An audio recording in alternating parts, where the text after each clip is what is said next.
शेवट तासाला आपण सेल अँड सेल ऑर्गनली म्हणजे पेशी आणि पेशी अंगक या घटकामध्ये शेवटच्या तासाला जे 2 सेल ऑर्गनली बघितले होते ते 2 सेल ऑर्गनली होते एंडोप्लाझमिक रेटिक्युलम म्हणजे अंतद्राव्य जालिका आणि दुसरं होतं गॉल्गी बॉडी म्हणजे गॉल्गी कॉम्प्लेक्स, बरोबर आहे.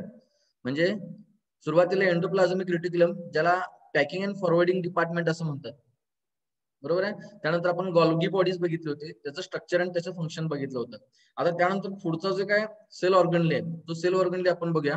आज जे आपण सेल ऑर्गनली बघणार आहोत त्याच्यामध्ये लायझोझोम्स म्हणजे लयकारिका, त्यानंतर दुसरा जो आहे तो म्हणजे मायटोकॉन्ड्रिया ज्याला आपण तंतुकणिका महत्वाचा सेल ऑर्गनली आहे हा, आणि नंतर व्हॅक्युअल्स असे 3 सेल ऑर्गनली आपण बघणार आहोत, त्याचं स्ट्रक्चर बघणार आहोत आणि फंक्शन बघणार आहोत. तर मी स्क्रीन शेअर करते त्यासाठी बघा.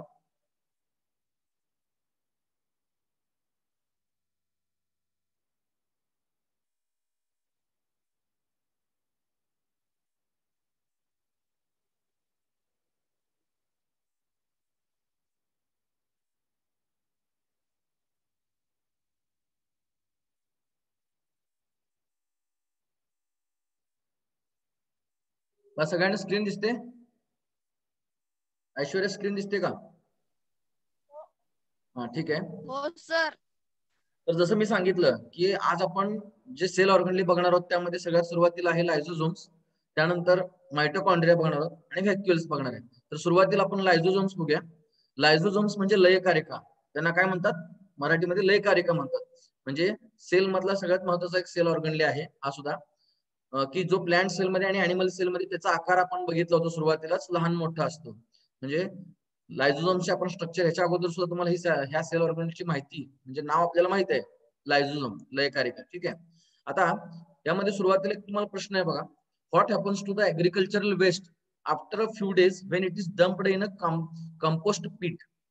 What happens to the agricultural waste म्हणजे आपल्या शेतामध्ये जो काही कचरा तयार झालेला असतो, पालापाचोळा असेल, जी काही पानं असतील गळलेली, इतर ज्या काही गोष्टी आहेत, त्या ऍग्रिकल्चर वेस्टला ज्यावेळी आपण एखाद्या खड्डा काढून ते जर आपण डंप केलं किंवा पुरलं तर त्याचं काय होतं रे, म्हणजे आपल्या शेतामध्ये तयार झालेला पालापाचोळा किंवा इतर जे काय चिपाटे असतील, मुळं असतील वाळलेली, ही सगळी काढून आपण एखादा खड्डा पाडून त्याच्यामध्ये जर आपण डंप केलं म्हणजे पुरलं तर त्याच्यानंतर थोड्या दिवसांनी त्याचं काय तयार होतं सांगा, काय तयार होतं सायली?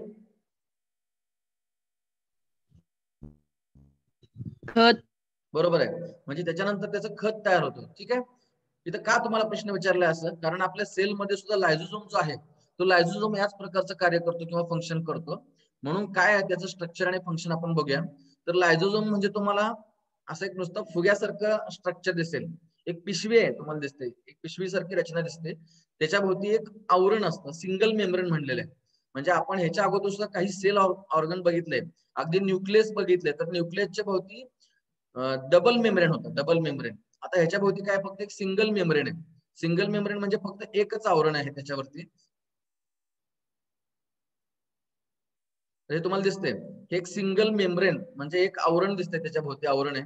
आणि त्यानंतर त्याच्या आत काय आहे, एन्झाईम्स आहेत, विकरांचं संकुल आहे किंवा विकर आहे त्याच्यामध्ये, ते विकर ही महत्वाची भूमिका पार पडतात. म्हणजे ही लायझोझोमची आकृती आहे. तर लायझोझोमचं स्ट्रक्चर काय आहे ते आपण बघूया. Due to various metabolic activities in the cell, organic waste is generated. जसं आपल्या शरीरामध्ये सुद्धा वेगवेगळ्या चयापचय क्रिया घडत असतात, मेटाबॉलिक ऍक्टिव्हिटीज म्हणजे चयापचय क्रिया. तर ह्या चयापचय क्रिया घडल्यानंतर अनवॉन्टेड मटेरियल किंवा जे आपल्याला घातक आहे जे पदार्थ तयार होत असतात त्यासाठी आपल्या शरीरामध्ये उत्सर्जन संस्था आहे, त्यासाठी आपल्या शरीरामध्ये काय आहे, उत्सर्जन संस्था, एक्सक्रेटरी सिस्टीम आहे. तसंच ह्या पेशीमध्ये सुद्धा, पेशीमध्ये ज्या वेगवेगळ्या मेटाबॉलिक ऍक्टिव्हिटीज घडत असतात, ह्या घडत असताना सेलमध्ये सुद्धा काही वेस्ट तयार होते, कार्बनी वेस्ट, ऑर्गॅनिक वेस्ट म्हणजे कार्बनी टाकाऊ पदार्थ तयार होत असतात.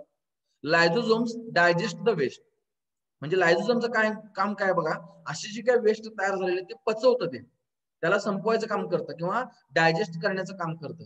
बघा लयकारिका काय करतात, लायझोझोम्स डायजेस्ट द वेस्ट. पहिलं काय म्हणलं बघा मी, due to the various metabolic activities in the cell organic waste is generated. म्हणजे पेशीमध्ये घडणाऱ्या ज्या वेगवेगळ्या चयापचय क्रिया, त्या चयापचय क्रिया घडल्यानंतर काही कार्बनी टाकाऊ पदार्थ तयार होतात. त्या कार्बनी पदार्थांना किंवा त्या टाकाऊ पदार्थांना पचवायचं काम कोण करतं, तर लायझोझोम्स करतात. म्हणजे तुम्हाला आता ह्याचा संबंध लक्षात येईल. सुरुवातीला मी जो प्रश्न विचारला की आपल्या शेतामध्ये जे काय ऍग्रिकल्चरल वेस्ट म्हणजे शेतीतनं जे काय कचरा तयार झालेला असतो तो कचरा आपण खड्ड्यामध्ये घालून त्याचं खत तयार करतो. तसं लायझोझोम सुद्धा काय करतात की पेशीमध्येच तयार झालेले जे काही कार्बनी वेस्ट आहे, ऑर्गॅनिक वेस्ट आहे, ते ऑर्गॅनिक वेस्ट डायजेस्ट करण्याचं काम, पचवायचं काम करतं. त्यानंतर तिसरं महत्वाचं, lysosomes are simple single membrane bound sacs, म्हणजे अतिशय साध्या अशा एकाच आवरणाने बंदिस्त असे पिशवी आहे. Lysosomes are simple single membrane bound sacs, जे कशाने भरलेले आहेत सांगा, filled with the digestive enzymes, म्हणजे जे काही विकर आहेत की जे तयार झालेल्या वेस्टला पचवायचं काम करतात त्या एन्झाइम्सने किंवा विकरांनी भरलेले आहेत. लक्षात येते का बघा स्ट्रक्चर आणखी एकदा. लायझोझोमचं काय सांगितलं मी, due to various metabolic activities in the cell organic waste is generated, म्हणजे पेशीमध्ये जे काही चयापचय क्रियेमुळे जे काही टाकाऊ कार्बनी पदार्थ तयार झालेले असतात ते पचवायचं काम कोण करतं, लायझोझोम करतं किंवा लयकारिका करते. तर लयकारिका म्हणजे एक अशी पिशवी आहे की त्याच्या भोवती एक सिंपल साधा असं एक सिंगल आवरण आहे आणि जे एन्झाईमनी भरलेले आहेत, जे एन्झाईम कशासाठी उपयोगी आहेत, डायजेस्टिंग करण्यासाठी किंवा डायजेस्टिव्ह एन्झाईम्स म्हटले त्याला, म्हणजे विकर. ठीक आहे, तेच अनेकदा मराठीत सांगितले.